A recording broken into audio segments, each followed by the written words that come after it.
আসসালামু আলাইকুম virtual viewers, সবাই কেমন আছেন? নিশ্চয়ই খুব ভালো আছেন। যারা ছাদে বাগান করেন কিংবা করবেন বলে ভাবছেন, তাদের জন্য আমার একটা পরামর্শ আমি পুরনো কৃষক হিসেবে করতে চাই। সেটা হলো বেছে বেছে গাছ লাগাতে হবে। আমি কিন্তু সামনে যা পেয়েছি সেই গাছ লাগিয়েছি, যাতে করে আমার অনেকটা অসুবিধা হয়েছে, বাট যে সুবিধাগুলো পাচ্ছি সেটা আপনাদের সঙ্গে শেয়ার করতে চাই।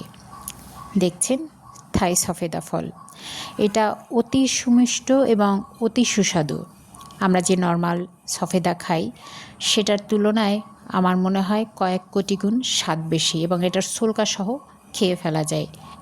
সফেদায় নর্মালি আমরা যেটা আমাদের দেশে খেয়ে থাকি কিছুটা বালু বালু এবং গোলচে কালারের হয়, গোলচে শেপের, বাট এটা একটু লম্বাটে এবং অসাধারণ টেস্ট।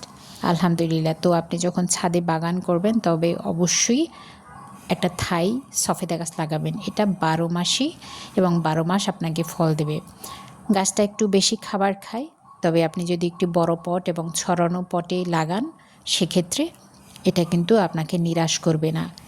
আমি আলহামদুলিল্লাহ একদম সারা বছর ফল পাচ্ছি। এই যে ফল হারভেস্ট করছি, এরপর আমি আবার পাবো। মোটামুটি ফল তুলে ফেললেই আবার ফুল আসে আলহামদুলিল্লাহ। তবে এটার কোনো সিজন নাই, 12 মাস আপনি ফল খেতে পারবেন। সুতরাং ছাদ বাগান করার আগে কিছু ব্যাপার অবশ্যই লক্ষ্য রাখতে হবে। সেটা হচ্ছে কোন গাছটি লাগালে আপনি ভালো ফলন পাবেন এবং গাছটা দেখতে সুন্দর। আমার কাছে সেজন্য মনে হচ্ছে এটা উৎকৃষ্ট গাছ।